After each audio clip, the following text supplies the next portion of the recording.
Due to the graphic nature of this program, viewer discretion is advised.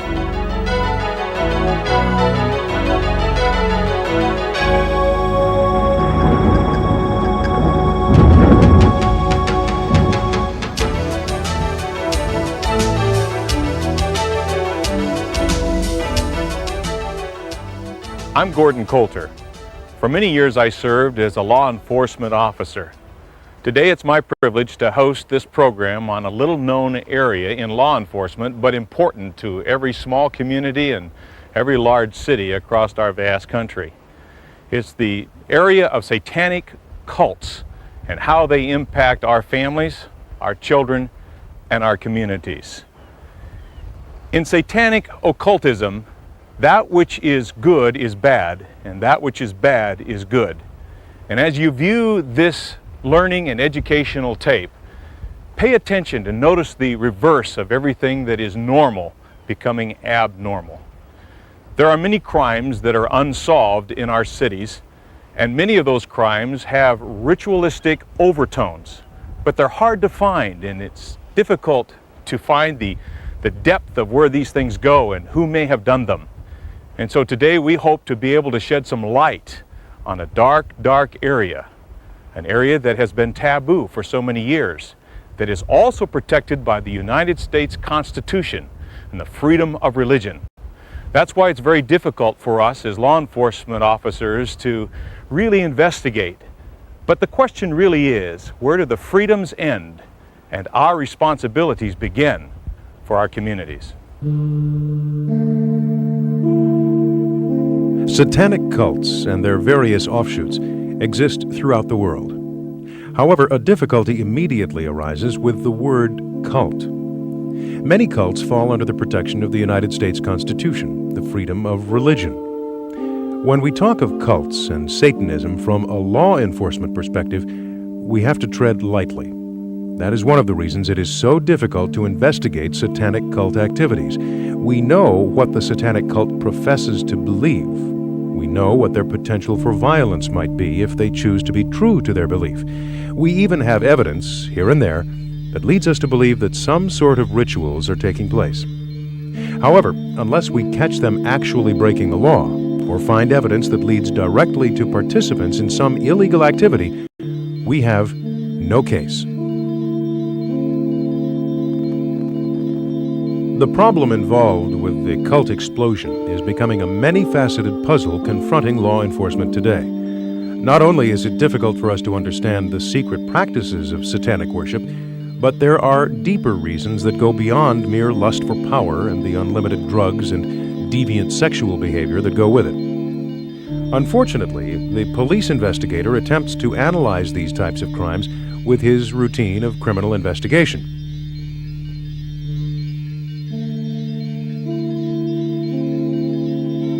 In the cases of satanic practices involving deviant sexual behavior, the investigator forgets the offense was committed by an abnormal person influenced by many strange and complex motivations, and therefore, law enforcement's analysis of the crime and the criminal must be guided by the principles of abnormal sexology.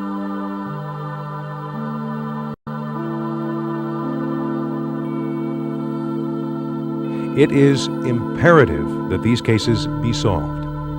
They are vicious, revolting, and create fear in any community.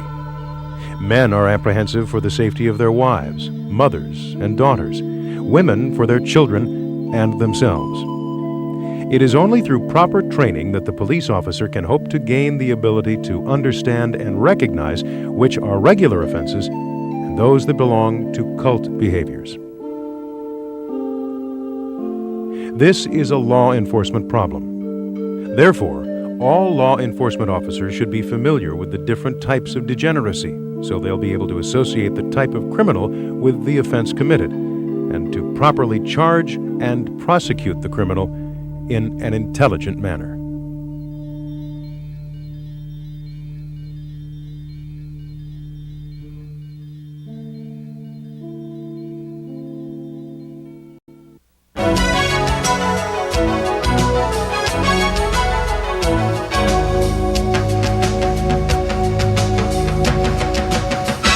There are three general areas and levels of involvement in satanic occult worship. The first would be dabblers. They're people who just use it for fun and games, may be involved in some video games and that kind of level, possibly a little graffiti, but reasonably innocent.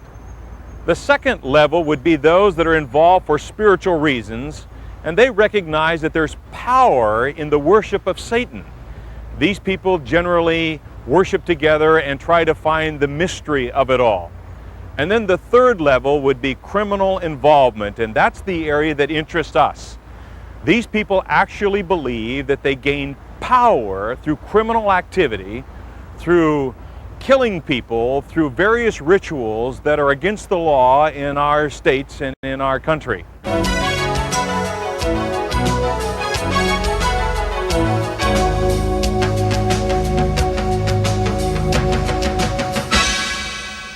Eric Pryor is a former Satanic high priest turned Christian who now spends his time educating people about the dark side of Satanic cults.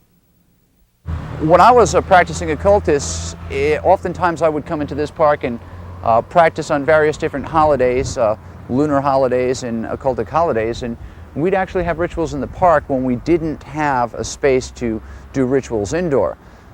So what I'd like to do is take you into the park and just kind of show you one of the places that you would start asking your questions and start looking to see, what the occultists are up to. There's two different communities that use this park. One is the pagan or occultic community, and the other community is, of course, the homosexual community. Interestingly enough, they go hand in hand. And so, well, see, here you go. Upon entering the park, you can see they've already got started. Okay. This is a pentacle. The interesting thing about this pentacle is it's an upright pentacle. This is not a satanic pentacle. Now, the reason why this pentacle would not be considered satanic is because it has one point up. Now, Satanists would reverse this star, or pentacle as it's called, and have 2 points up.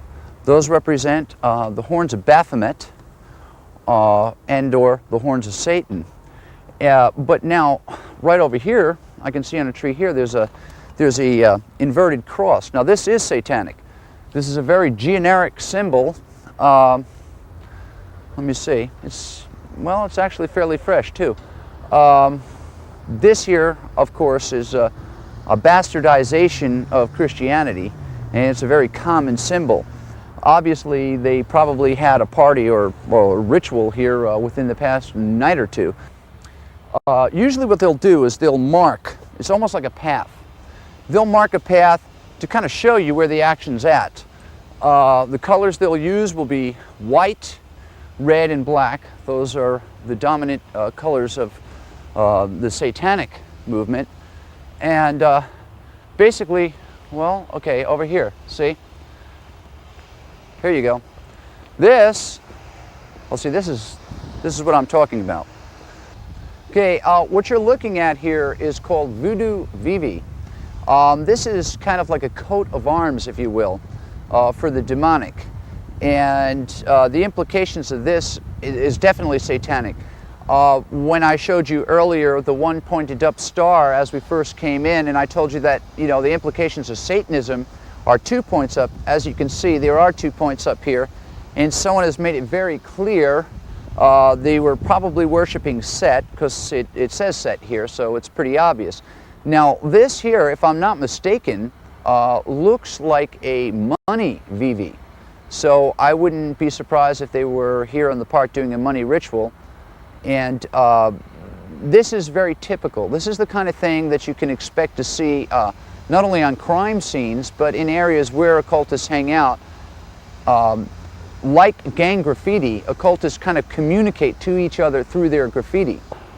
On the rise there, up here, is a very flat area, concrete area, that is used often. I even frequented it for ritual practice. Well, there you go. You can see from here 666 and an eye. Now that eye above 666 is an Egyptian eye. The eye of Anubis So I can tell by looking at this eye that these people that were up here were into ceremonial magic. These aren't witches, these are definitely Satanists. You look at these dumpsters, see, this is how they talk to each other. Now, what you see here, this is gang graffiti, okay?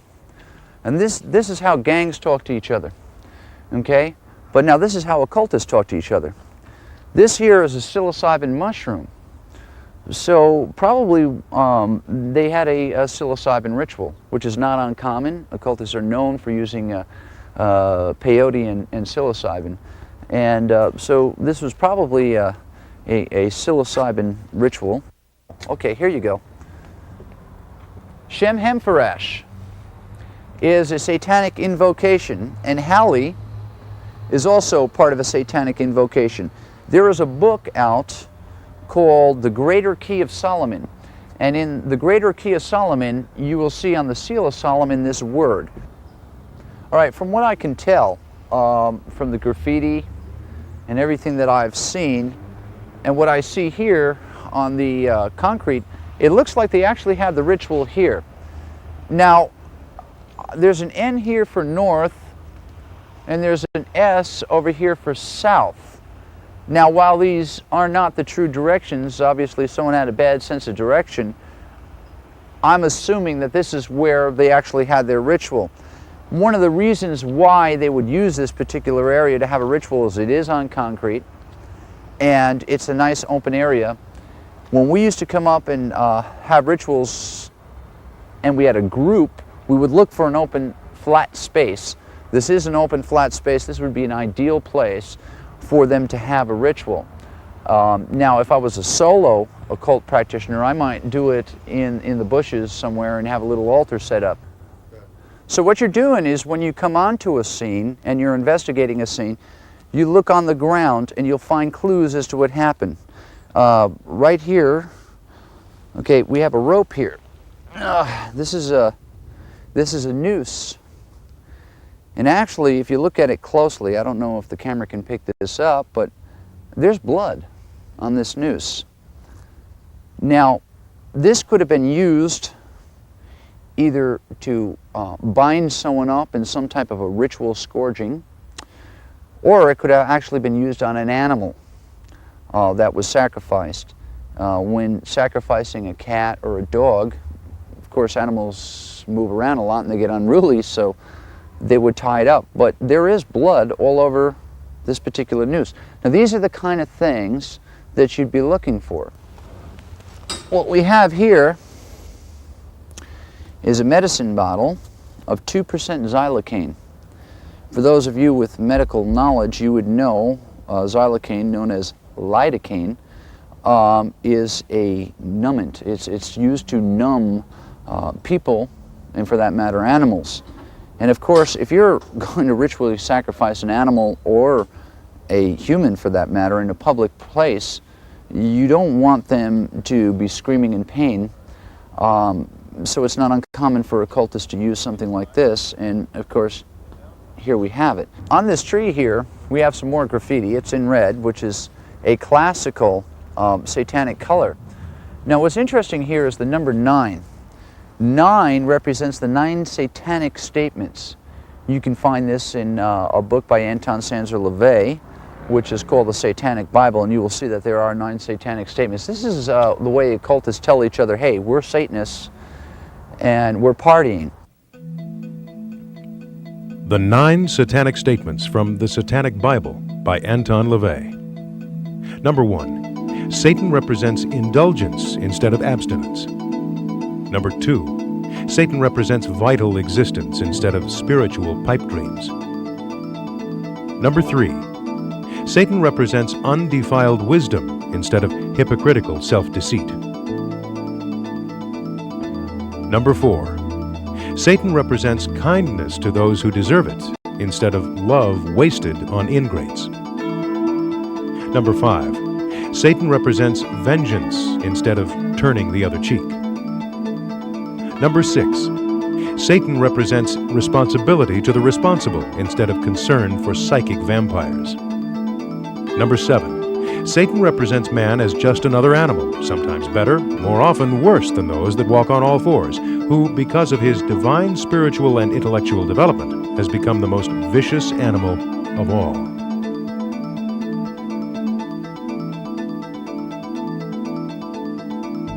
Number 8. Satan represents all of the so-called sins, as they all lead to physical, mental, or emotional gratification. And number 9. Satan has been the best friend the church has ever had, as he has kept it in business all these years.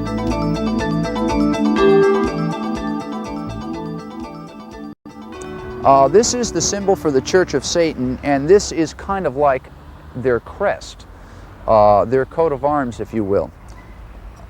This would imply that these people either have affiliations with the Church of Satan or perceive themselves to have affiliations with the Church of Satan. Everything that we've seen here indicates Satanism. Different ritual sites will have different configurations and markings, but this gives you a good example of what to look for. First, upon entering the park, the pentacle and inverted cross were displayed. Second, further up the path, we found a voodoo vivi, which indicated a money ritual. Third, at the open cement areas that are common to satanic activity, we found graffiti that showed recent activity. In addition, we found a bloody noose and a xylocaine vial. Fourth, on the way out of the park, we found another inverted cross and the number 9, which, as we demonstrated, represents the 9 satanic statements from the Satanic Bible. Fifth and finally, we found markings indicating that the ritual was by followers of the Church of Satan.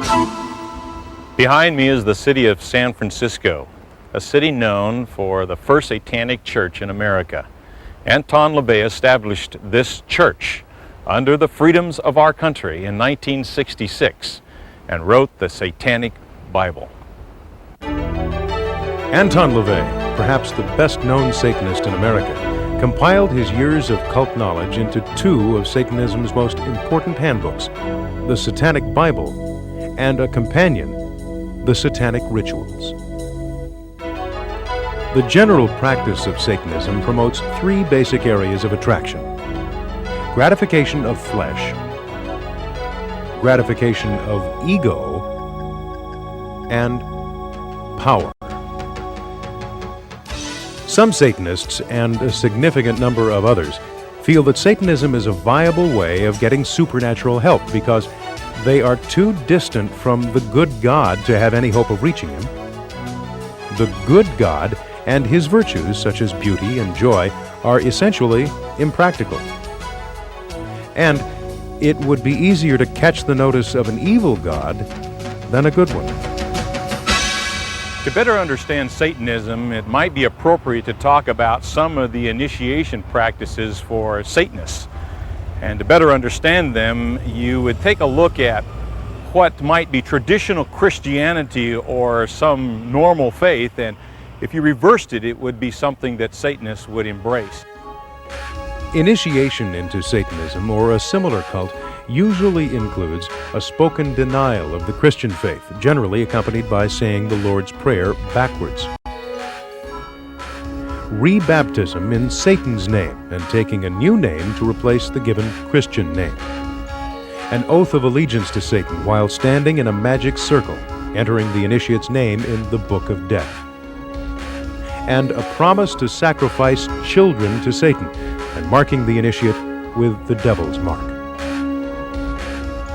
This program is designed to help law enforcement officers better understand satanic cults. Now remember, all satanic people do not commit crimes. Some of their activities are perfectly legal. But there are some things that some Satanists do that lead to illegal behavior, and some of them seem rather innocent on the surface. Some of those things might be just simple vandalism or trespass. Cruelty to animals that might be detected through mutilations and sacrifice. Kidnapping, whether they're adults or children, or even kidnapping of animals.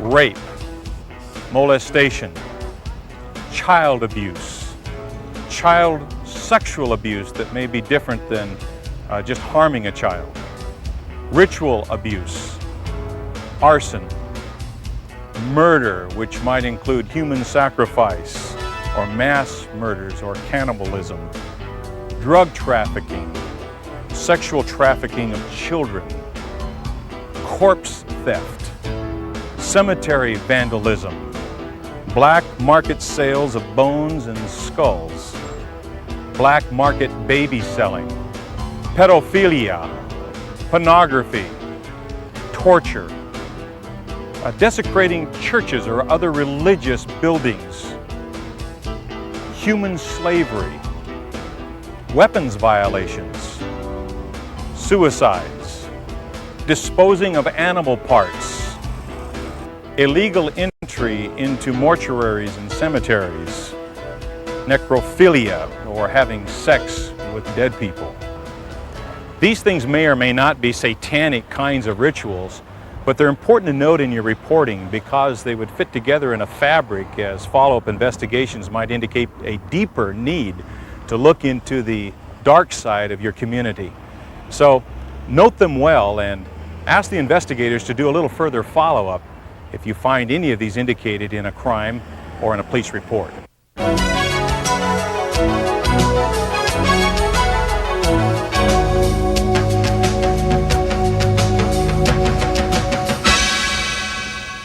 There is a difference between Satanism, voodoo, and witchcraft. And what I'd like to do is show you different altar setups so you can familiarize yourself with how these people operate and their various different paraphernalia. These particular groups that I'm going to show you the different altar setups of are the type of groups that would most probably be involved in criminal activity. While you wouldn't find all this stuff at a crime scene, you will find evidence that they have been at a crime scene. For instance, you might find something like this pin here, which is used to penetrate a pulpit like we have sitting here. But then again, there are other things that might be left behind that would indicate voodoo. Now, voodoo is colorful, and usually beads and shells are associated with it. What you're looking at here is 2 small conch shells and some beads. Now this is what a priest would put on the necklace, such as I'm wearing here. This would indicate high priesthood. You might find conches like this with beads. You might find powders like this left behind. And this is the type of stuff that would usually be left behind in a crime scene. You're not going to find candles intact, and if you do, you might find a candle very similar to the one I'm holding here. Now you might look at this candle and say, well, what makes this candle different? Well, first of all, any candle that's used in Santeria, Macumba, or Voodoo generally will have a patron saint on the front. Now this is the saint that they would be paying obeisances to, you know, lighting the nicotine up to, drinking the rum to, and smoking the cigar smoke to. But on the back, it'll have a prayer to that patron saint that is only indicative to candles used in Santeria, Macumba, and Voodoo. Another thing that you might find would be small vials like this. These vials will contain some type of a ritual oil. Usually these oils are poured over a coal in a ritual practice. You might find a lot of empty oil vials at a ritual site. What you're looking at here is a classical satanic altar setup. Now there are more than one type of satanic group. There are rogue satanic groups where you have a bunch of young people that get together and they read books such as the Satanic Bible by Anton Sanzer-LaVey, or some of the stuff that is published by the Temple of Set, which is also another large church of Satan. But now an organized satanic group has an organized way of setting up its altar. What you're looking at here is a classical satanic altar setup. It's very Spartan. 2 candle holders. One candle would have a white, one would have a black. You'd have a Baphomet candle in the center, or a Mendes goat is what it's called. You would have a male candle on the left-hand side and a female candle on the right-hand side. You would have a skull, which is considered the barrier of death, and a bell to ring for each one of the 9 satanic statements. And they would ring it. You would also have 2 ceremonial daggers. One ceremonial dagger is actually used in directing the forces of magic, the way occultists would do that, as in directing their powers.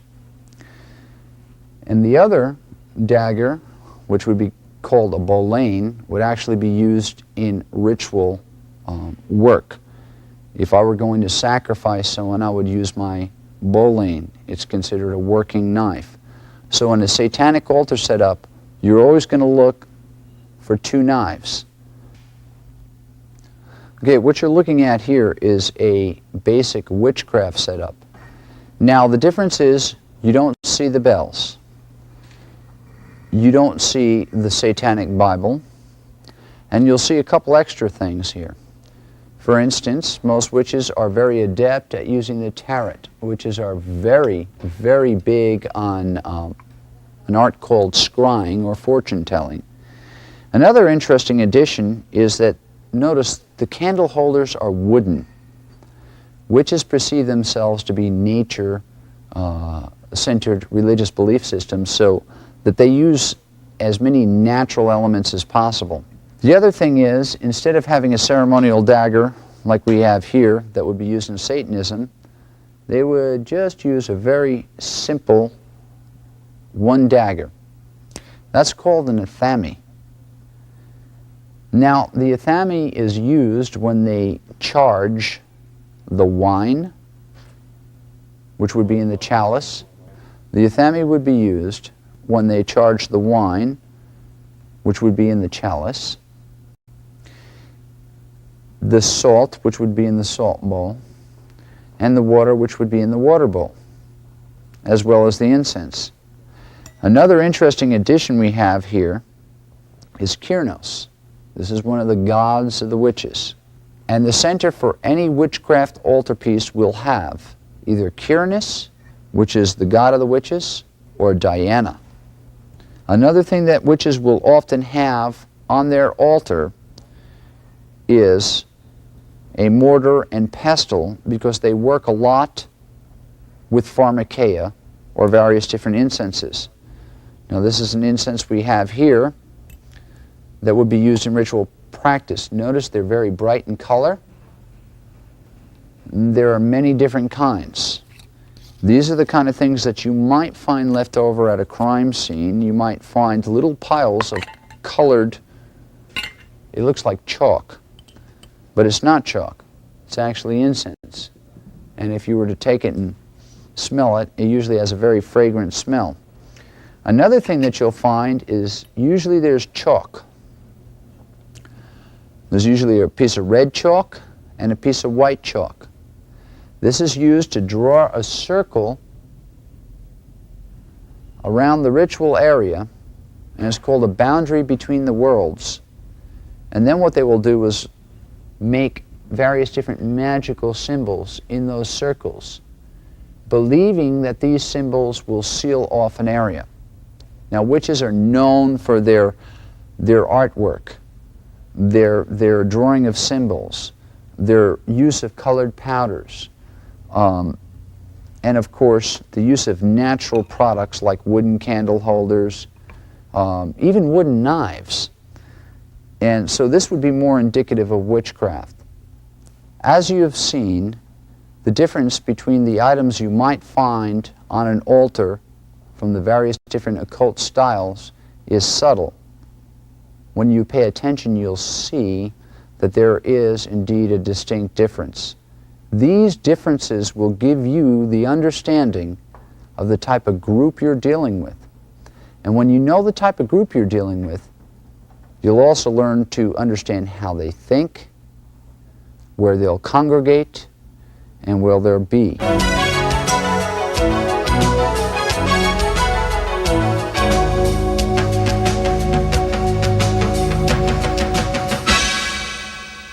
There are many different satanic symbols. Here are a few of the more common ones. The inverted cross. This is used to defame the Christian religions. In a righted position, Christ's head would be looking up towards heaven. In this position, it would point downward towards Satan and hell. By defaming a Christian symbol, the thought is that power is taken away. The numbers 666. According to the Bible, these numbers, 666, are the mark of the beast. The pentagram. This inverted star points downward towards hell and Satan. It is a popular symbol but has no meaning other than a satanic one, and there may be many different versions. The voodoo vivi. As we saw in the park, it represents the type of ritual that occurs. The anarchy, which is the symbol of rebellion. And the swastika. In past history, this symbol has been used by witches and warlocks as a magic emblem. A glossary of selected terms. The altar, a table used for satanic rituals, normally a table of flat rock, but can also be a nude physical female being. The Antichrist. The Bible's book of Revelations describes him as the son of Satan, who will return and be present to receive his powers and challenge Jesus Christ during his second coming. The Baphomet, described as a deity in the form of a goat-headed god with the wings of angels, the breasts of a female, and carrying a torch between his horns. Black magic, magic that is used for destruction and hate. Black Mass, the most diabolical ritual that can be performed by a Satanist. It entails a blasphemous communion with Satan, desecration of artifacts of Christianity, a mockery of the Holy Bible, and all things that Christians religiously cherish. The ceremonies involve rape and sexual assault, sodomy, animal and human sacrifices, and often the slaughter of unbaptized infants. Blood, the life force. Satanists believe that the drinking of another person's blood, or that of an animal, increases their power and provides life force directly to Satan. The circle. The circle is the Satanists' protection from the forces they conjure up during their summoning and incantations. Coven. A group of non-traditional Satanists, not normally exceeding 13. Traditional Satanists do not have covens. Cult. A group of people who follow a leader who, through his charismatic ways, command allegiance, belief, and worship. Infamous leaders include Hitler, Crowley, Jim Jones, and David Koresh. Devil. One such name of Satan, Lucifer, Leviathan, Prince of Darkness. Goat's head, the symbolic identification of Satan in the world.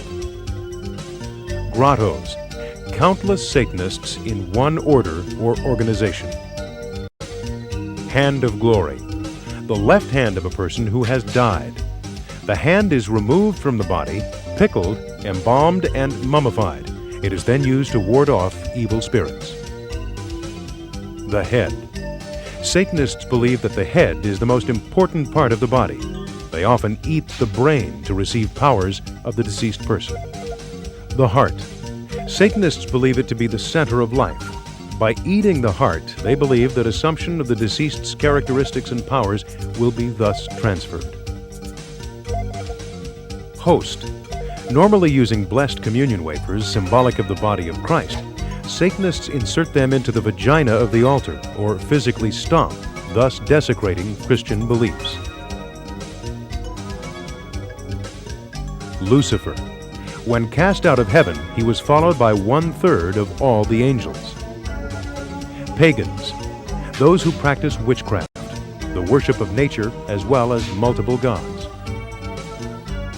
Satan, an angel created by God, cast out of heaven, and now the object of worship by Satanists throughout the world.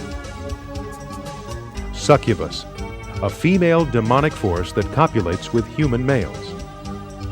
Incubus, a male demonic force that copulates with human females. And witchcraft, the practice of the old religion which focuses on the goddess in her many forms.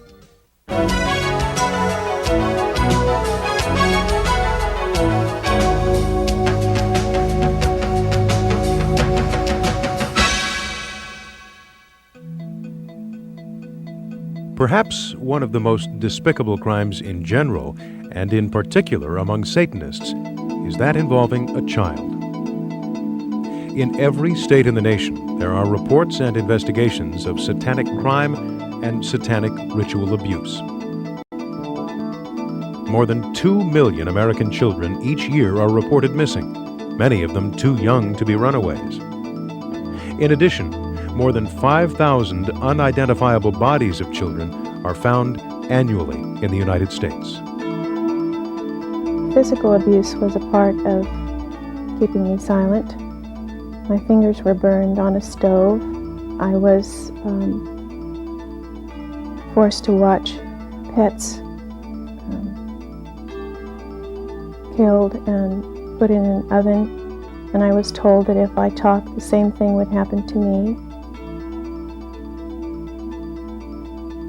They would dismember bodies and then hang me upside down over a vat. I think it was acid, I'm not sure, but there were body parts, and they told me they would lower me into the acid if I ever talked about this. In one memory I had, in order to get the blood, they used me as the person to get the blood from. It was basically the lamb, the child of God, and they would put pins and needles in between my fingers, and I would be bled so that they could have communion. Another way to keep me silent was to use a gun. Pornography, child prostitution brings in big money, and I was not to talk about that either, and I was threatened to be killed if I talked, as well as burned. They used cigarettes and other forms of burning to keep me silent. And I had a pet bird that they killed in front of me, and then I was put in a cage. And so as a young child, I made the association that if I were in a cage, then I must be like the bird, and if they can kill the bird, they can easily kill me too. Remembering comes out in poetry as well, and my pet bird was killed in front of me, and I was also forced to participate in the murder of babies. And so I wrote a poem about not being able to talk about that. Birds and babies go away, mustn't tell, mustn't say. Mommy will get mad at me, must pretend I do not see. Nothing happened, don't remember. Helter skelter, now dismember. Witches chant and babies burn. Mustn't talk, it will be my turn.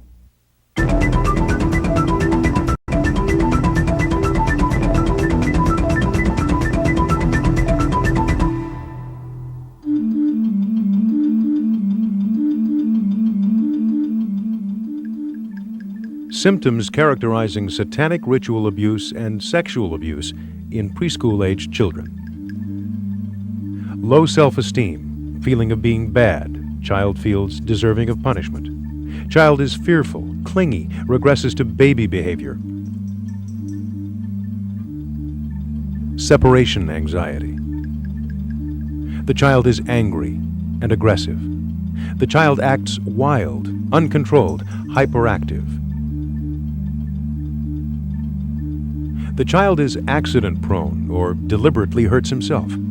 The child is negativistic, resistant to authority.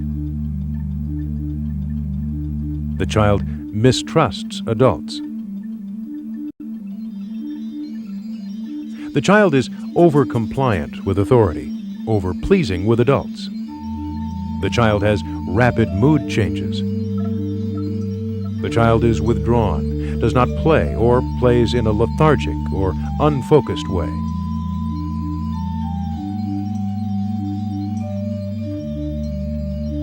The child exhibits a short attention span.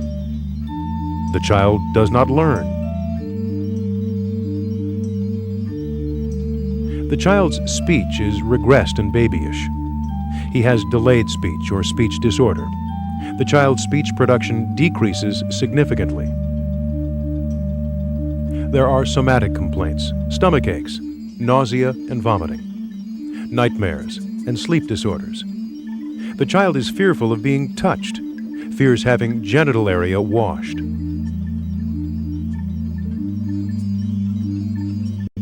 The child touches his genitals or masturbates excessively. The child touches or tries to insert fingers into his rectum.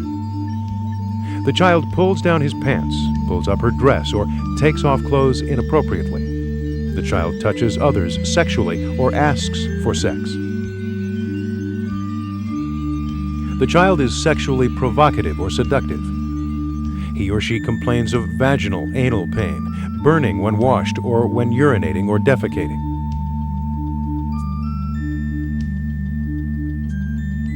Semen or bloodstains are found on the child's underwear.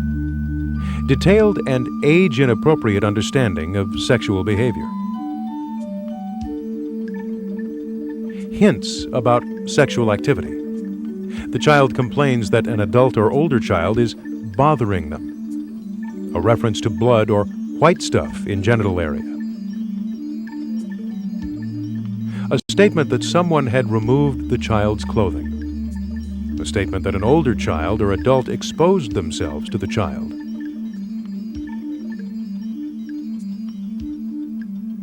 A child's statement that he or she touched an older child's or adult's bottom, vagina, rectum, mouth, etc.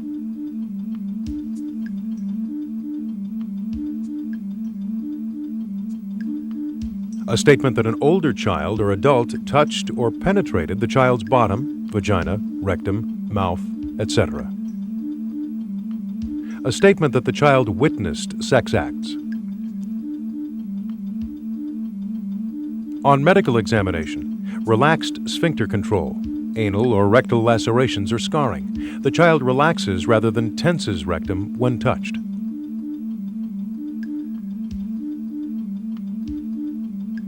On medical examination, enlargement of vaginal opening, vaginal laceration or scarring in girls, sore penis in boys, blood or trauma in the genital area.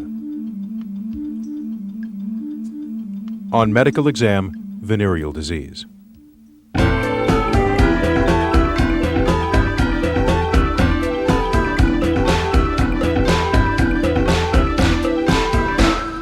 Unfortunately, all of the signs of self-involvement, rebellion against authority, self-righteousness, disrespect towards parents, they're common in the growing up years. They're also signs of involvement in satanic cults. Perhaps one of the major signs of cult involvement is when the group moves into obsession. They get stuck on one idea, one type of clothing. They center focus on this idea and they do not deviate. They focus on destruction and on doom. They have many highs and many lows in their self-esteem. They have drastic changes in behavior like eating habits, cleanliness, punctuality, and attitude towards family and friends. Most of the people we deal with, the young adults that we deal with, have other problems that are synonymous with even sometimes gang activity. They're looking for things that they may not have at home. They're looking for self-esteem. They're looking for something that they can belong to. And a lot of times these kids start out innocently enough trying to get into something that they feel that they're wanted, and people will inform them and make their opinions to the point where they're really involved in satanic activity. Anytime you do have a situation where you find a ritual site or you find graffiti that shows some kind of satanic situation, then you need to look at it and investigate it. And I think the big thing is if you keep your mind open.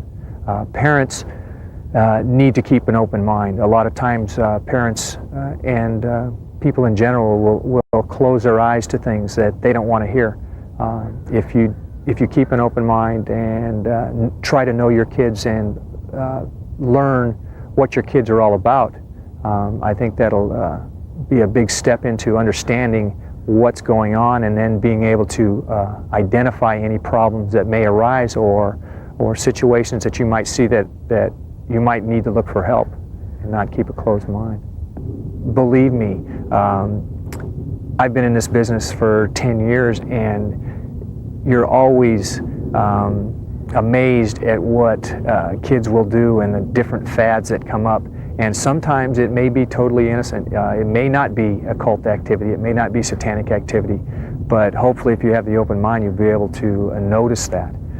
When we get involved in some of these training groups, we try to talk to PTAs and school administrators and things like that, not only just in occult activity, but just keeping an open mind on what teenagers are all about nowadays. And they may be involved in this stuff. They may be what we call dabbling in some kind of occult activity. It may be just a rebellion on some form of Christian upbringing, something to get your attention. As you observe kids that may be involved in satanic cult activities, be patient, be watchful. It's best to understand them because provoking them will only drive them deeper into the cult and that behavior. Teach the parents and the school officials and the youth workers to note these behavior changes and to take time to find out what's going on in their lives. Teach them to ask the meaningful questions and what the symbols are about that they might write on their notebooks and they might wear on their clothing. Teach these youth workers and parents to talk to their kids about the lyrics of the songs that they listen to over and over again. They have a right to know what's going on in the young people's lives, and open communication allows that to happen.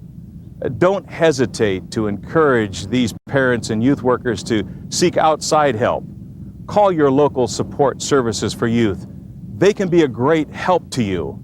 Never stop this important investigation into lives for the value of our kids in America. Satanists celebrate a host of rituals and ceremonies during the course of each year. As some are held more important than others, a host of crimes are committed before, during, and after the ceremonies.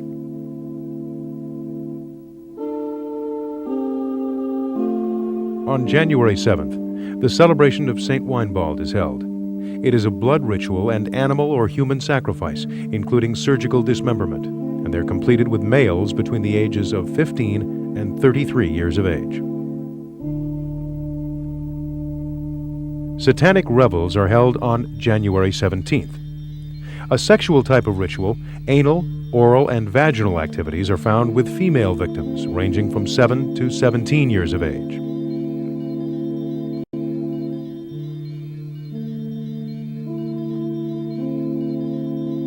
Candlemas, a high religious holiday, is held on February 2nd.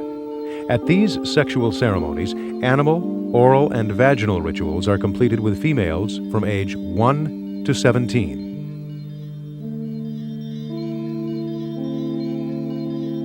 February 25th signals Beltane, a blood ceremony. Communions are held with blood filling the chalice. Animal dismemberment and sacrifices are common to this ceremony.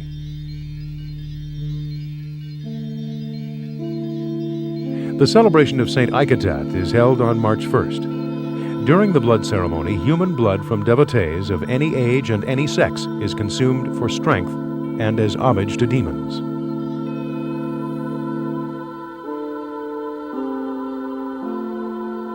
The spring equinox, March 20th, a celebration of orgies including anal, oral, vaginal, or bestiality sex between devotees of any age and any sex. Sacrifices are common. April 21st to the 26th is the time of preparation for the Grand Climax. Kidnappings of women, children, and animals are common. Thus, the victims are held until April 26th to May 1st. A demure ceremony for Corpus de Ball. Age group includes infants and females up to 25 years of age.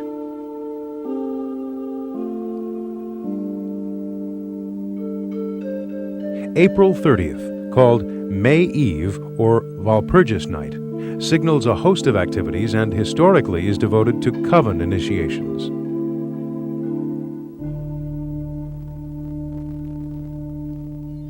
June 2nd brings about anti-Christian ceremonies using blessed wafers and blood mixtures for many blasphemous purposes.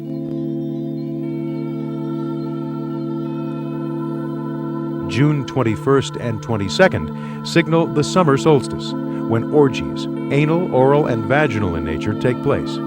Any age, any sex. Demon revels are held on July 1st. Sex with demons, human and animals, primarily large dogs, take place with devotees of any age or any sex.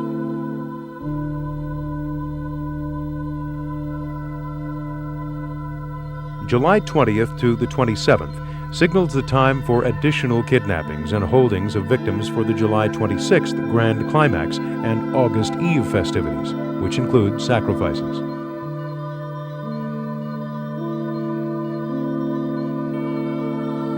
Satanic revels occur on August 3rd, with its sexual orgies with females from 7 to 17 years of age.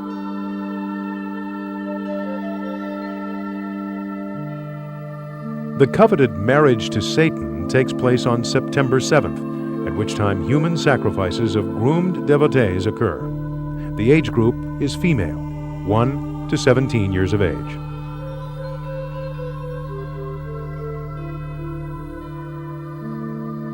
September 20th is the time of the Midnight Host, a blood ceremony when dismemberment of females 1 to 21 years of age takes place. Hands are planted as part of the ceremony.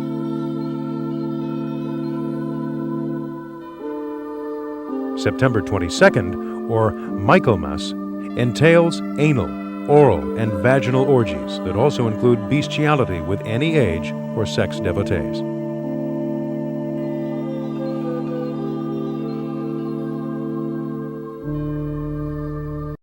October 29th to the 31st, Samhain, or Halloween celebration, is a high unholy day.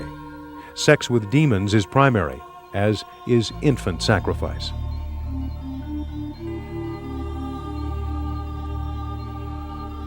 On November 1st to the 4th, Satanic revels again occur. Anal, oral, and vaginal sexual activities take place with females from 7 to 17 years of age.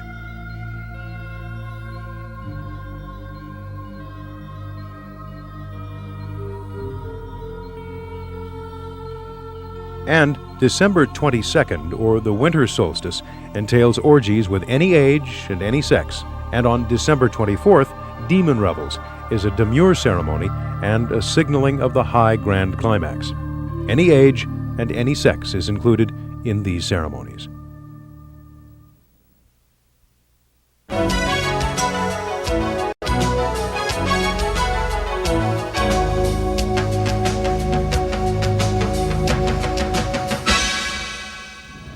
Richard Ramirez, known as the Night Stalker, was linked to Satanism. He had a pentagram on his left hand, and he would draw one on the walls of his victims' homes. At his arraignment, he yelled, "Hail Satan!"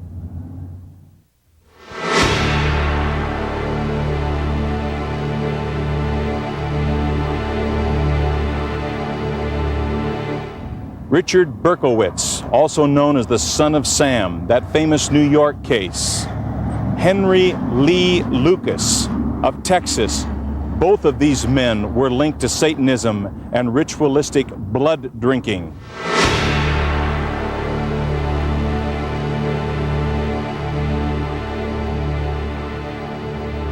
Stanley Dean Baker of Massachusetts.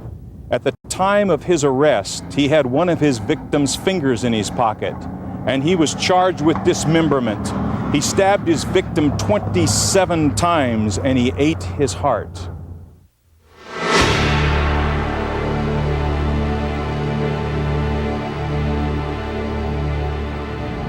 Ricky Casso of New York.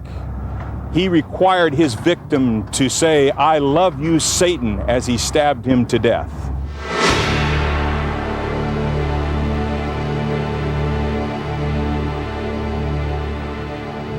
Carl Drew from Massachusetts. His satanic cult killed a 20-year-old woman, decapitated her, they kicked her head around, and then later he had sex with her body.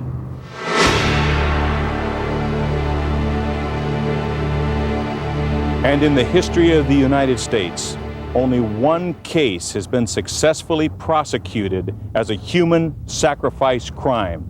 That is the case of Clifford St. Joseph.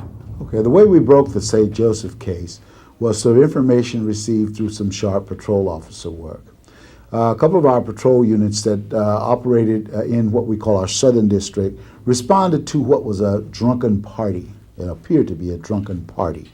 And one of the fellows kept saying, they're going to sacrifice him, they're going to sacrifice him. Well, what he was talking about was they had gotten a second victim and intended to sacrifice him.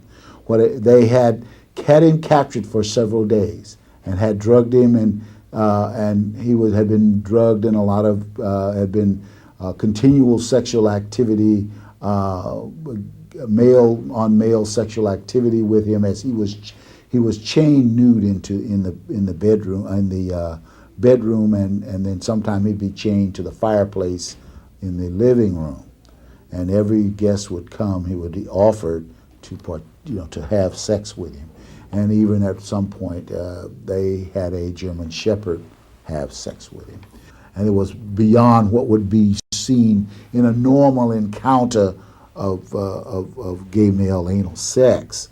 So we followed up on that, and we were able to find that young man after we talked to the fellow who was babbling earlier about this sacrifice. So we talked to that young man, and he told a very bizarre story. The story was that this man had been captured. The first victim, John Doe 60, had been captured. He had been drugged, and he had been sacrificed to Satan in honor of St. Joseph, and that St. Joseph was the high priest, and that he talked of other sacrifices, but we found no evidence of any bodies, anyone who had been sacrificed in this area previously, at least the one that we've been able to recognize. So he then told us that how they had disposed of the bloody mattress, and that they had done the initial ceremony in a circle on the living room floor. And of course we noticed that when we finally went to that address with a search warrant, we noticed there was all new carpeting, all new mattresses in the bedroom.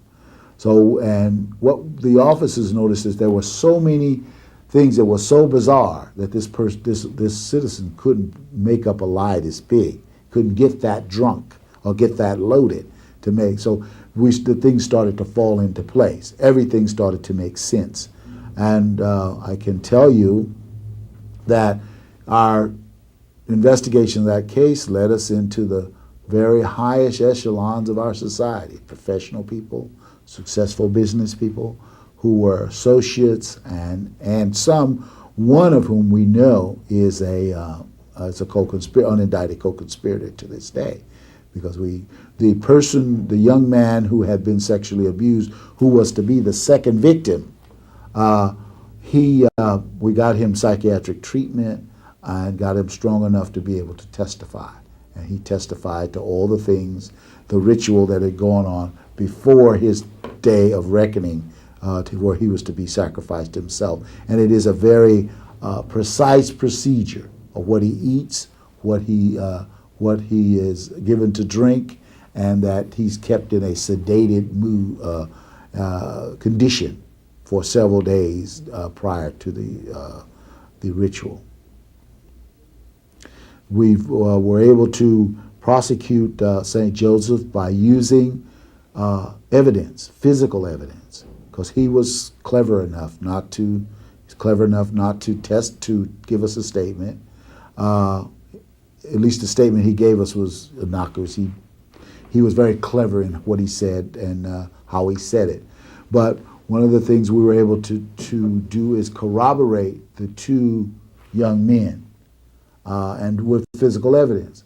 One, for example, we rolled that new rug back and the new carpeting, pulled it back, did a luminol check on the premises, and there was blood everywhere.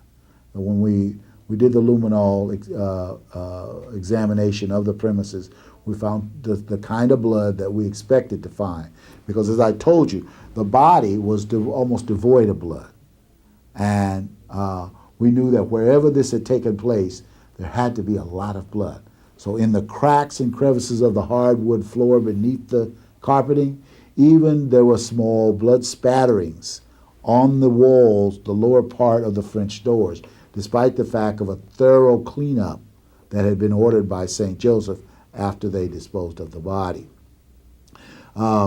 They deliberately picked and carefully picked the John Doe 60 and the young man who was to be the second victim. And we were told that this is the habit. Nobody's going to ever look for these people. They're the kinds of people, and there are lots of them around nowadays, where people drifters, people don't have any real ties, and they were able to lure both the John Doe 60 and the other intended victim with the lure of drugs. There were a great deal of drugs, and they were very plentiful. And that was one of the lures that they were able to entice young men to these areas to look them over to see if they were possible suitable characters to be persons to be sacrificed. What was the sentence for St. Joseph, and how is that all going? His appeal has been, St. Joseph's sentence he was convicted of first-degree murder, and his sentence was life without possibility of parole, and it is going fine. His case has been upheld all the way up the line. So it was a successful prosecution, good solid evidence, and it all helped to solve that case with some patrol officers being really sharp and following through on something that they saw that was unusual, and not discounting a person as being just a crazy, drunk, hyped up kid. That they took the time to say, hey, wait a minute, it's too many unusual things going on here. Let's if we don't know, let us call somebody who may know. And then by doing that, they gave us the lead that we needed to break that case. On ritualistic, satanic, cult kinds of crimes, you'll see a lot of unexplained behavior. Try not to rationalize it off as being just a bunch of kooks or just a bunch of druggies. Investigate, talk to people, identify people who are there. Ask those persons who appear to be really loaded, book them as drunk, book them as under the influence, call the detectives and ask. Look for unusual kinds of weapons, unusual kinds of cuts or wounds. And for example, a single wound, none of the wounds when you looked at the body of John Doe 60, just as a layperson, none of these wounds would kill him. Even the carving of the pentagram into his chest, he'd bleed, but this wouldn't kill him. And there was the fact that you have a dead body and there's no blood. There's some blood on the body, but there's no blood in and around the scene. Secondary scenes, because they've got to get rid of the body. They've got to get rid of it somehow. So we have to be very aware of anything unusual. Follow through on it. Call in help. Don't be embarrassed to say, hey, look, I don't quite know what's going on here. Call in the detectives, and they in turn, for investigators, call in experts who know how to deal who recognize some of these things. But one of the things you will see quite frequently, though, they do leave their mark. For example, the upside down pentagram on John Doe 60's chest. We've had several other cases where we're dealing with the ritualistic in the Golden Gate Park. This case was never solved, but this young woman was in the middle of a circle, and all around her were pentagrams painted on the trees with her blood and painted on rocks. They display the body in certain ways. If the body appears to have some ornamentation on it that doesn't fit, for example, maybe some beads or some kind of pin or pendant that doesn't fit the rest of their clothing. There's a case I can call several years ago where the body was found, and this would be a different ritualistic group, for example. The body was in a circle, the head was decapitated, there were feathers sticking in the exposed part of the neck, and all around the body was corn, kernels of corn. And we later learned that this was a part of a sanctifying of a cauldron by killing an individual, by sacrificing an individual. Though, by the way, the head did turn up. We were told by experts that it would turn up. Now, this came out of a whole different part of the society, but it's still a different kind of ritual, where many times there's a big controversy in some parts of the country now as to whether or not to allow the religious use of animals. And I think the Santerias did win that case, that they can use animals in their religion. Well, you'll see things like this. Don't be alarmed, just document it well. Document it very well. Know who's involved, and recognize it when you see it. And probably the grave robbing is what most patrol officers are going to run. They're going to run into grave robbing, stealing ornaments from churches. You start getting a rash of stealing, because they have to have, sometimes they want to get, even though they're satanics, they have to get something that's blessed. So there'll be church robberies. So if you start getting a series of church robberies, or any church robbery where the motive is not totally monetary gain, it's some kind, relics are missing, like chalices and different religious ceremony items. Look for that. Other things I can think of now is that they also deal with certain animal horns and parts and stuff like that, certain statuaries that you'll find on a premises, and the bodies that appear to be part goat, part human, all in a man, part man in body, and you'll see lots of candles.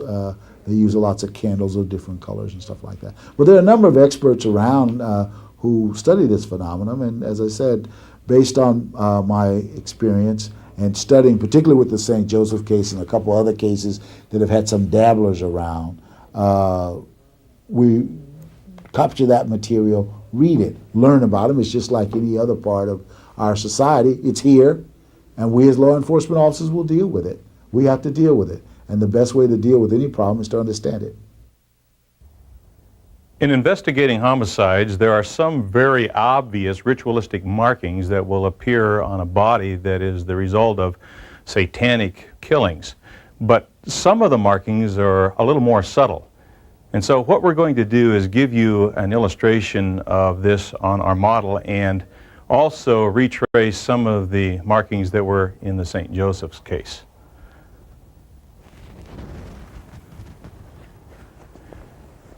You'll note on our model that there's oftentimes a cut that goes from behind the ear all the way down to the throat. You'll also notice that on the carotid, this right here would be cut where the blood would have been drained, and oftentimes there's wax laid on it to cover it up afterwards, after the body has deceased. They will also put wax over the eyelids after they're deceased, and so those would be some of the head markings that would indicate a ritualistic killing. Another area that's obvious in these kinds of ritualistic carvings would be the pentagram or the inverted pentagram on the right and the left side of the upper chest. This oftentimes is the signature of the high priest. Another area that you might find satanic ritual carving is in the stomach area. And as was true in the St. Joseph's case, the pentagram or the inverted pentagram was carved right here in his abdomen area. And you'll note again the points representing again the goat's head. Another area we'll want to note is the foot area. And right here behind the ankle bone, there is oftentimes an incision, just as our markings would indicate. And beyond that, on the bottom of the foot, they will sometimes cut the flesh and peel it back. And so you'll also note that. Another thing that is oftentimes done in ritualistic homicides is a penis is placed inside the mouth of the deceased person. Now, as you look at the body of a person such as this, please note each and every one of these markings. You might just see one of the markings. It could be just the carotid, or it might be just the marks behind the ankle, or as obvious as the pentagram. But whatever it is, if you look just a little bit deeper, ask a few more questions, and note to the investigators more information, it could lead to the solution of other crimes that have been just passively sitting on the desk without any clues. Maybe you think your community is immune to these satanic crimes. Well, it's not. The next victim might show up tomorrow on the beat. It could be in your community, or it could be in a major city or a small rural area. Could be a member of your family. Could be someone you know. I challenge you to investigate each crime just a little bit deeper. Let's stop this heinous crime that's going on in the name of the devil. Let's stop it before it takes another victim. Let's stop the Richard Ramirez's and the Clifford St. Josephs before they kill one more innocent person.